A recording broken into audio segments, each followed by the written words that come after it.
مدرسوں کے بچوں ہی نے جلسے جلوسوں کو رونق بخشی اور اس میں بلاول بڑھ چڑھ کر حکومت کو دھمکاتے رہے اور وہ وزیر اعظم کو برا بھلا کہتے رہے۔ اس طرح وہ اپنے آپ کو لیڈر ثابت کرنے لگے۔ مریم نے بھی اپنے دل کی بھڑاس نکالی اور نواز شریف نے تو اس طرح بھڑاس نکالی کہ ایک غلط لائن پر ان کو لگا دیا گیا اور وہ افواج پاکستان کے خلاف ان جلسوں میں بہت زیادہ بولے۔ پی ڈی ایم کے دباؤ سے زرداری صاحب نے تو یہ فائدہ اٹھایا کہ اپنے لیے، اپنی بہن فریال تارپور کے لیے اور بلاول کے لیے مقتدر حلقوں سے آسانیاں حاصل کر لیں اور بڑے آرام سے اپنے گھر میں بیٹھ گئے۔ لیکن نواز شریف کو جو لائن دی انہوں نے، اس کی وجہ سے نواز شریف مقتدر حلقوں میں اور خاص طور سے فوج میں بہت بری نظر سے دیکھے گئے اور ان کے بیانات کو سنا گیا، اس کی تردید بھی ہوئی۔ لیکن نواز شریف کو بہت بعد میں اس بات کا احساس ہوا کہ وہ غلط لائن پہ چل رہے تھے اور اس سے پیپلز پارٹی کو تو بہت فائدہ ہوا پی ڈی ایم کے جلسے جلوسوں سے، لیکن نواز شریف اور نون لیگ کو ذرا فائدہ نہیں ہوا۔ ان کی دیکھا دیکھی، نواز شریف کی دیکھا دیکھی یا ان کی لائن دینے پہ مریم نواز بھی اداروں کے خلاف اپنے جلسے جلوسوں میں زہر اگلتی رہیں۔ لیکن اب غالباً ان کو بھی احساس ہو گیا ہے کہ یہ غلط لائن ہے جس پہ ہم چل رہے تھے۔ پیپلز پارٹی نے بلاول کو سختی سے منع کر دیا کہ آپ حکومت کے خلاف گرجے برسیں، آپ عمران خان کے خلاف گرجے برسیں، لیکن اداروں کے خلاف ایک لفظ نہیں کہنا۔ اور یہ بلاول بھٹو نے اپنے جلسوں میں یہ ثابت بھی کیا کہ وہ عمران خان اور حکومت کو برا بھلا کہتے رہے لیکن اداروں کے خلاف انہوں نے ایک لفظ نہیں کہا۔ اور اس طرح بلاول بھٹو نے مقتدر حلقوں میں اپنے لیے ایک نرم گوشہ پیدا کر لیا جو اس سے مریم محروم رہیں۔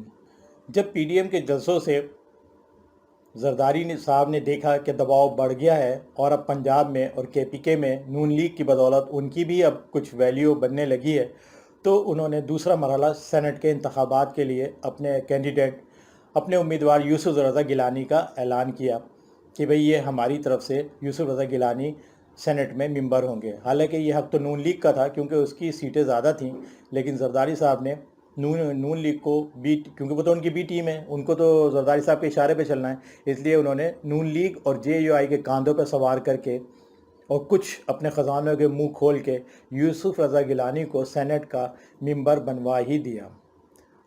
اس کے لیے ان کو کچھ زیادہ محنت نہیں کرنی پڑی۔ نون لیگ تو اپنے دل و جاں فرش راہ کیے ہوئے ہی تھی اور مولانا تو ان کے ساتھ ہی تھے، اس لیے چھوٹی موٹی جماعتوں کی تو کوئی اہمیت ہی نہیں تھی۔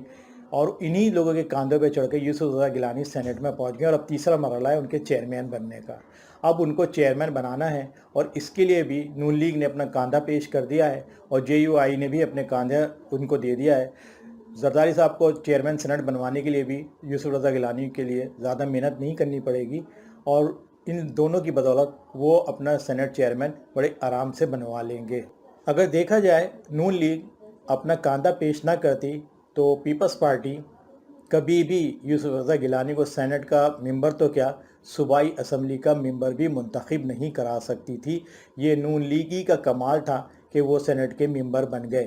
شہباز شریف نے اپنے آپ کو اس سارے کھیل سے دور رکھا اور اپنا آپ اور اپنے بیٹے حمزہ کو جان بوجھ کر نیب کے حوالات میں کوارنٹائن کر لیا۔ وہ اس سارے معاملے سے دور رہے اور سارا کھیل اور سارا گیم مریم نواز کو کھیلنے کا موقع دیا جو کہ وہ غلط انداز میں کھیل رہی ہیں اور کھیل رہی تھیں۔ جب انہوں نے دیکھا کہ پانی سر سے اونچا ہو گیا ہے تو اب انہوں نے حمزہ شہباز کو باہر بھیجا ہے کہ جا کے وہ معاملات کو سنبھالیں۔ نون لیگ ایک جو پنجاب اور کے پی کے میں ایک بڑی طاقت ہے، اس کا ایک وسیع حلقہ انتخاب ہے، وہ کیوں پیپلز پارٹی کی بی ٹیم بن کے وہ سارے کام کر رہی ہے جو زرداری صاحب چاہ رہے ہیں، زرداری صاحب کی لائن پہ چل رہی ہے۔ اس کے اپنے بھی ایک سوچ ہے، اپنے بھی ایک انداز ہیں نون لیگ کے سیاست کرنے کے۔ ان کو کسی پی ڈی ایم کی یا کسی اتحاد کی ضرورت نہیں تھی۔ نواز شریف جب وزیر اعظم کے عہدے سے برطرف ہوئے تھے تو انہوں نے جو جلسے جلوس کیے تھے جس میں وہ مجھے کیوں نکالا کہتے تھے تو لاکھوں لوگ، ہزاروں لوگ اس میں شریک ہو رہے تھے۔ جب تک کوئی پی ڈی ایم ان کے ساتھ نہیں تھی، کسی پی ڈی ایم کا ان کے کاندھے پہ ہاتھ نہیں تھا، وہ اکیلے ہی تھے۔ نواز شریف بھی اسی طرح پنجاب میں مقبول ہیں جس طرح سندھ میں بھٹو۔ پنجاب کے لوگ ابھی بھی نواز شریف کے نام کو عزت سے دیکھتے ہیں۔ لاکھ ان کے خلاف بہت کچھ کہا جاتا ہے، میڈیا پہ ہر وقت پی ٹی آئی کی طرف سے کہا جاتا ہے، لیکن لوگ ابھی بھی ان کے نام پہ ووٹ ڈالتے ہیں اور انہی کے نام پر لوگوں کو منتخب کرتے ہیں۔ جب یوسف رضا گیلانی چیئرمین سینٹ اگر بن گئے تو پھر سمجھ لیں کہ پی ڈی ایم کا کام ختم اور یہ بہت جلد اپنے اپنے راستوں کو چل دیں گے جس میں شامل جماعتیں ہیں۔ یہ وہی یوسف رضا گیلانی ہیں جن کے خلاف نون لیگ کے بانی اور صدر نواز شریف کالا کوٹ پہن کے سپریم کورٹ پہنچ گئے تھے ان کے خلاف بیان دینے کے لیے۔ اب زرداری صاحب نے کس خوبصورتی سے نون لیگ سے انتقام لیا ہے کہ وہی یوسف رضا گیلانی جن کے خلاف نون لیگ تھی، یوسف رضا گیلانی کو اپنے کاندھوں پہ بٹھا کر سینٹ تک پہنچا دیا اور اپنے ہی کاندھوں پہ بٹھا کے وہ ان کو چیئرمین سینٹ بھی بنوا دے گی۔ یہ ہے زرداری صاحب کا انتقام جو انہوں نے نون لیگ اور نواز شریف سے لیا، اور ان کو اس کی کوئی خبر بھی نہیں ہوئی، اور وہ بڑے آرام سے زرداری صاحب کے پھیلائے ہوئے سیاسی جال کے اندر پھنستے چلے گئے اور وہی کچھ کرتے رہے جو زرداری صاحب چاہتے تھے، کیونکہ نواز شریف تو باہر بیٹھے ہوئے ہیں، وہ تو ملک سے فرار ہیں۔ یہاں پہ اس وقت صرف زرداری صاحب ہی ہیں جو سینئر لیڈر ہیں سیاست کے، اور وہی سارا ملک میں گیم کھیل رہے ہیں، اور وہی حکومت سے بلکہ عمران خان سے ٹکر لے رہے ہیں۔ اب ان کا مقابلہ عمران خان سے ہے سینٹ کا چیئرمین بنوانے کے لیے، اور انہوں نے دعویٰ کیا ہے کہ وہ ہر حال میں یوسف رضا گیلانی کو سینٹ کا چیئرمین بنوا کے دم لیں گے، اس کے لیے انہیں چاہے کچھ بھی کرنا پڑے۔ نون لیگ کا کاندھا ان کے ساتھ ہے، جے یو آئی کا کاندھا ان کے ساتھ ہے، پی ڈی ایم میں شامل جماعتیں ان کے ساتھ ہیں، اور جماعت اسلامی بھی انہی کا ساتھ دے رہی ہے۔ تو ان کو اب اس کام سے کوئی نہیں روک سکتا کہ وہ یوسف رضا گیلانی کو چیئرمین سینٹ بنوا کے حکومت کو ٹف ٹائم دے دیں۔ اب سنا ہے کہ پنجاب میں بھی تحریک عدم اعتماد لائی جا رہی ہے، اور وہاں کے وزیر اعلیٰ کے طور پر پرویز الہی کا نام لیا جا رہا ہے، یعنی کہ نون لیگ یہاں بھی کسی اعلیٰ عہدے سے محروم رہے گی۔ وہ صرف پیپلز پارٹی کے اشاروں پہ چلے گی، پی ڈی ایم میں رہے گی، اور وہی کچھ کرے گی جو زرداری صاحب چاہتے ہیں، مولانا چاہتے ہیں، اسی لائن پہ ان کو چلنا پڑے گا۔ اس کا فائدہ انہیں کچھ نہیں ہوگا۔ ان کے کارکنان جو نواز شریف کے دیوانے ہیں، وہ بلاول، اس کے نانا، اس کے والد کے لیے نعرے لگاتے رہیں گے، اور جمہوریت کا خوبصورت انتقام دیکھیے کہ مریم نواز نے بھی جیے بھٹو کے نعرے لگا دیے۔ اس سے زیادہ اور جمہوریت کا انتقام کیا ہو سکتا ہے کہ بھٹو کے خلاف رہنے والے اسی کے لیے، اس کے حق میں، اس کے نواسے کے حق میں، اس کے داماد کے حق میں نعرے لگا رہے ہیں۔ یہ ہے جمہوریت کا انتقام جو زرداری صاحب نے پی ڈی ایم کے ذریعے نون لیگ کو رگڑ کے اور اپنے جال میں الجھا کے لیا ہے۔ یقیناً اب نون لیگ کے جتنے بھی سرکردہ لیڈران ہیں ان کو سر بیٹھ کے سوچنا ہوگا کہ اس ساری تک و دو میں ان کو کیا ملا۔ پی ڈی ایم کے ذریعے پیپلز پارٹی کو پنجاب میں اور کے پی کے میں جگہ ملی، دوبارہ سے ان ہوئی، بلاول بھٹو کو لوگ پہچاننے لگے اور ان کو ایک لیڈر کے طور پر جاننے لگے۔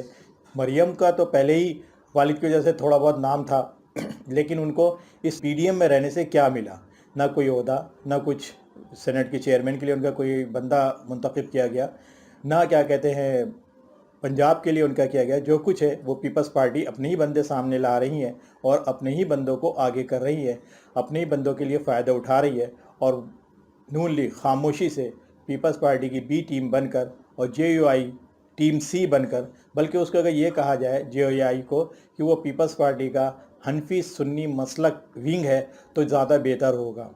اس طرح دونوں پارٹیوں سے اور باقی جو 9 پارٹیاں ہیں ان سے پیپلز پارٹی نے بھرپور فائدہ اٹھایا، اور یہ سب کے سب زرداری کے ہاتھوں ماموں بن گئے۔ اب دیکھتے ہیں کہ چیئرمین سینٹ کے لیے اور پنجاب میں تحریک عدم اعتماد لانے کے لیے نون لیگ کیا حکمت عملی تیار کرتی ہے۔ آیا وہ اسی لائن پہ چلے گی جو زرداری صاحب کی لائن ہے، یا کوئی نئی لائن اختیار کر کے اپنے آپ کو ایک طاقتور جماعت کے طور پر پنجاب اور کے پی کے میں دوبارہ سے ان کریں گی؟ کیونکہ اب تو وہ اس وقت موجودہ دور میں پیپلز پارٹی کی بی ٹیم کے طور پہ کام کر رہی ہے، اور سربراہ جو ہے وہ بظاہر تو صدر مولانا صاحب ہیں، لیکن اصل میں جو صدر ہیں، سپریم اتھارٹی ہیں، وہ زرداری ہیں، اور پی ڈی ایم جو ہے سارا کچھ انہی کی لائن پر چل رہی ہے، انہی کے کہے ہوئے باتوں کو پر عمل کر رہی ہے، انہی کے مشوروں پہ چل رہی ہے، کیونکہ وہ خود کہہ چکے ہیں کہ ہماری بھی سنو، ہماری طرف بھی دیکھو، ہماری بھی مانو۔ اب یہ ایک کھلا اشارہ تھا پی ڈی ایم کی طرف کہ بھئی ہم جو کہیں گے اسی پہ چلنا پڑے گا، اسی کو ماننا پڑے گا، اسی کی طرف دیکھنا پڑے گا۔ دیکھیے آئندہ کیا ہوتا ہے، نون لیگ اپنا راستہ الگ کرتی ہے یا پیپلز پارٹی کی بی ٹیم بن کر مولانا اور زرداری کے لیے اپنی خدمات بلا معاوضہ جب تک ادا کرتی رہتی ہے جب تک عمران خان کی حکومت نہیں جاتی۔ لیکن ابھی فی الحال 2.5 سال تک عمران خان کی حکومت جانے کا کوئی امکان نہیں ہے۔ پنجاب میں دیکھا جائے گا کہ پنجاب میں کیا ہوتا ہے۔ یہ تھی ہماری آج کی باتیں۔ اگر آپ کو اچھی لگی ہیں تو لائک کریں، سبسکرائب کریں، کمنٹس کریں، بیل آئیکن کو کلک کریں۔ ہمیں اجازت دیں، اپنا خیال رکھیں، نماز کی پابندی کریں۔ شکریہ، اللہ حافظ۔